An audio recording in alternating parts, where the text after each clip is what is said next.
We live in a way more toxic world than we ever did. So our water's toxic, our air is toxic, our food is toxic, like everything is toxic. You can't get away from it. So what we need to do is we need to beef up your reserves and nourish your body. You're listening to Turn Your Soul On Radio. I am your host and visionary doctor, Dr. Brandy Victory, and my mission is to assist high-achieving women in closing the gap between feeling unfulfilled to living a life on fire. It is time, ladies, to champion our own lives and turn ourselves on. This is Living Victoriously, ladies. This is how you turn your soul on. Welcome back, beautiful ones. I hope that last episode was really helpful for you. Now we are finishing up our conversation on aging and what we can do about it. So age reversal techniques coming your way. So as we discussed before, aging is not something we can stop, but we certainly can slow it down. I feel like I've slowed down my aging process a lot, but I still have a lot of work to do. I get comments a lot about I look younger than my age, and I believe that's because I've done some of these practices for so long and really taking care of myself. There's so many things you can do, but the bottom line is you have to choose it and you have to be willing to do the work. Like, it comes down to that. Like, it's not going to just happen overnight. You're not just going to be like, oh, yeah. No, this is a lifestyle, okay? And you have to choose it. And it's not always easy, okay? But if you can be more consistent with your exercise, it's going to help. You got to keep it moving or you lose it, right? As a chiropractor, I do still work with patients with chiropractic care, and I see a lot of people who cannot move their bodies, okay? And I hear all the time, man, if I had known earlier, I would have taken care of myself better. And that's like so common, and it really motivates me a lot to not stop moving. So exercise is clearly, obviously, like, this is one of the knowns, right? Diet's another one. So, essentially you are what you eat. So if you're putting in toxic foods, processed foods, sugar, food colors, preservatives, all that stuff is going to show up on your face. I can always tell when somebody's not eating clean because I can see it in their skin.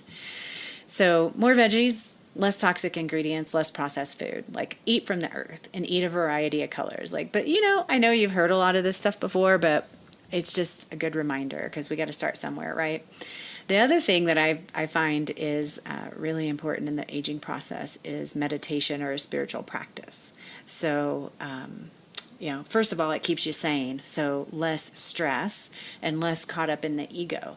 So if we're less stressed, then we're producing less stress chemicals in our brain, which is creating less stressful responses in our body and causing us to have less of a stressed out life. Like, that's the bottom line, which causes us to not look stressed out on our face or in our skin. All right. So meditation is a good way to go. And if we're doing that, we're not so caught up in the ego. Like, I actually practice Kundalini yoga, and there's this one practice, like this one movement and breathwork practice. It's called Ego Eradicator, and I can just do that one thing when I'm just getting all caught up in myself, and it's lovely. You can actually just look it up online, Ego Eradicator Kundalini practice, and you'll find it. It's really simple, but it helps you like let go of the constant chatter that can get caught in your brain and cause you to go crazy. Okay.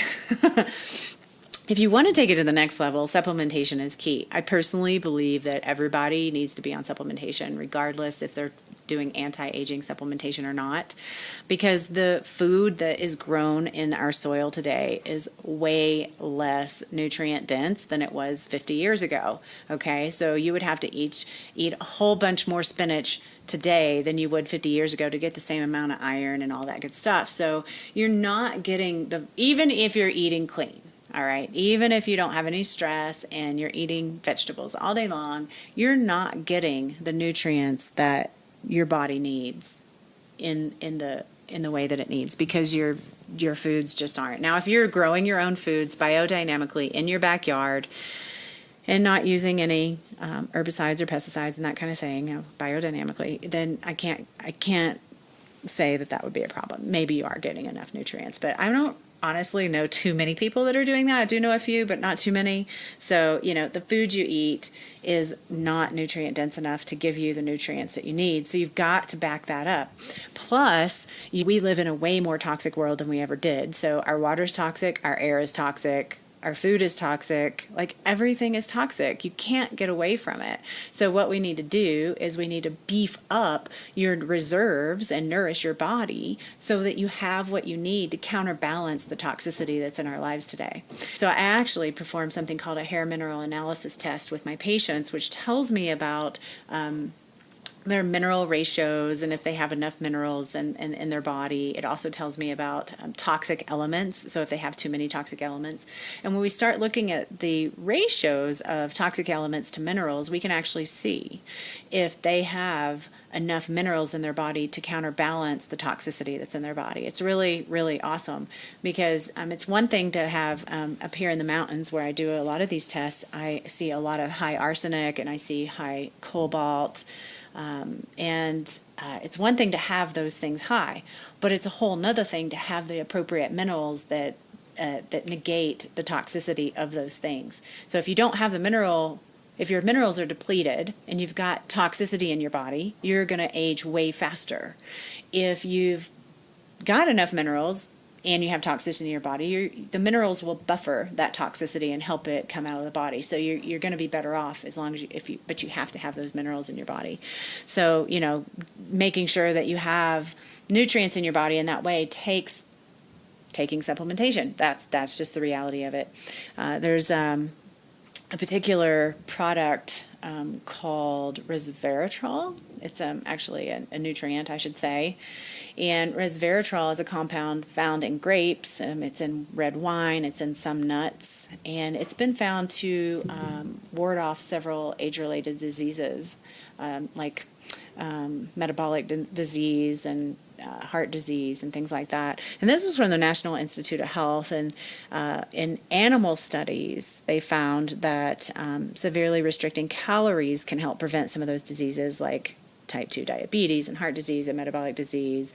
And then they also found that resveratrol can mimic calorie restriction in some ways. So and that doesn't mean go eat bonbons late at night every night and take your resveratrol and think you're going to be okay. But it is a way to activate certain enzymes in your body which control biological pathways known to be involved in the aging process. So they're called sirtuins. So sirtuins are enzymes that work with aging, and resveratrol affects them. So personally, I do not too often work with isolated nutrients like resveratrol would be an isolated nutrient. It's something one molecule of something they extracted from a food. I would prefer to eat the food or take a supplementation that is a whole food supplementation that has all of the nutrients found in the grape or found in the nuts, so that your body has everything it needs to assimilate that particular product. There is a nutrient called rutin, which is helpful for connective tissue and things like that. And literally the synthetic form of rutin will not have the same effect as the whole food form. So, I think this is across the board. It's important to know that God knows and nature knows, what's best there. We'll never get there and in a lab. So if you have the chance to get whole food supplementation, I highly recommend doing that instead of just like resveratrol on its own.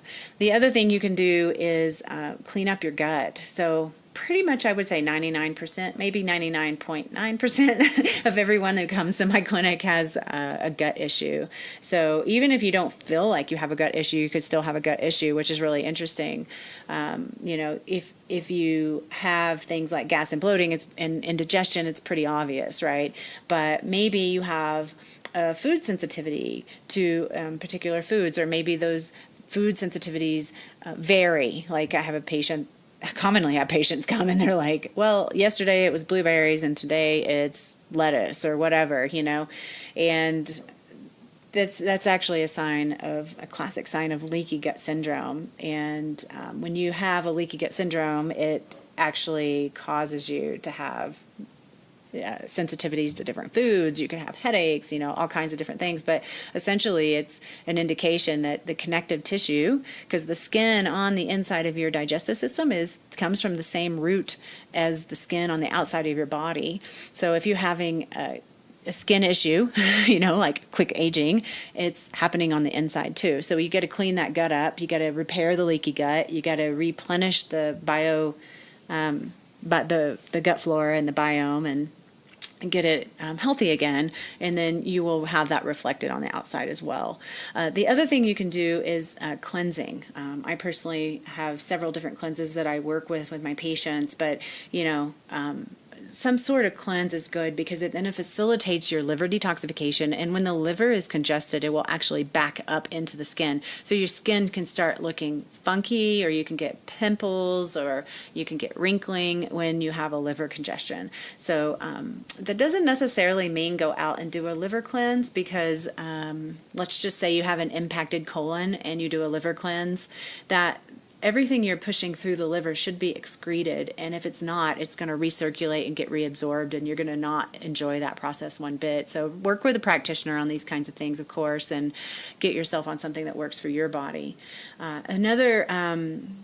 Another supplement that I use frequently in my anti-aging protocols is something called Gotu Kola. Gotu Kola is really great for connective tissue, and some of my women call it a facelift in a bottle. They really love it, but you can pick that up. You just want to make sure that you have a very high quality product, otherwise your potency is not going to be as well, or it's not going to even be what you think it is. I actually just heard that the FDA did a study and found out that about 90% of the CBD products that they tested did not have CBD in it. So, it just goes to show you the supplement company is tainted, and we still need them. So you got to go to reputable companies and highly third-party tested and that kind of thing. Let's see. So what else can you do to reverse this aging stuff? Drink more water.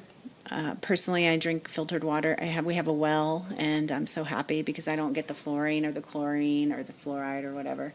And drinking spring water can be good too. You just want to have your water tested to make sure that there's nothing in it that you shouldn't be drinking. Like, I feel like a lot of those hair mineral analysis tests that I do with my patients are high in those things because they're not filtering their water, and their water is toxic with those things. I pretty much think that's true. The other thing you can do is vortex your water. I personally love vortexing my water. This is something kind of off the cuff. I'll probably go more into vortexing water at some point, but basically you put your water through a type of system that causes it to be vortexed like a tornado, and it re-energizes the water with the molecular structure of what it comes from the earth. That is been a very powerful thing to me. I used to pee every 20 or 30 minutes, and since I started vortexing my water, that's not happening because I'm actually absorbing the water that I'm drinking, which is really awesome. These are just different biohacking practices that I employ for myself, and I'm sharing with you today. And, if you haven't ever heard of biohacking, which most of you probably have, but it's a process of making changes to your lifestyle in order to hack your body's biology so you can feel fabulous, okay? I am constantly looking for my next leg up. Like, after I turned 40, it was like, I'm not 20. And my body doesn't heal as fast as it did, and I have to get more rest and all these things, right? But I want to minimize that as much as possible, so I find every single possible biohack I can to make this process slow the down. Yeah. So, if you've got something going on, you want to definitely work with your doctor. But if you're just looking to stay healthy and biohack yourself, you want to work with a practitioner. So it's way easier to biohack health than it is to fix something that's broken. So just don't let yourself get broke. If you already are, start turning that shit around. All right, ladies. ladies. It was great talking to you today, and I look forward to our next chat. Thank you for tuning in to another episode of Turn Your Soul On Radio. Go ahead and subscribe below, and if you feel it's worthy of a 5-star review, I'd greatly appreciate your support in this way. If you'd like to go deeper with me, you're welcome to join our private Facebook group, Turn Your Soul On, or take it to a whole nother level and apply for my 4-month Turn Your Soul On Masterclass. You're welcome to do this at drbrandyvictory.com. Whatever you do, turn your soul on. This podcast is for information purposes only. Dr. Brandy Victory is not a medical doctor, and the views and statements expressed on this podcast are not medical advice. This podcast, including Dr. Brandy Victory and the producers, disclaim responsibility from any possible adverse effects from the use of information contained herein. Opinions of guests are their own, and this podcast does not endorse or accept responsibility for statements made by guests. This podcast does not make any representations or warranties about guest qualifications or credibility. This podcast may contain paid endorsements and advertisements for products or services. Individuals on this podcast may have a direct or indirect financial interest in products or services referred to herein. If you think you have a medical problem, consult a licensed physician.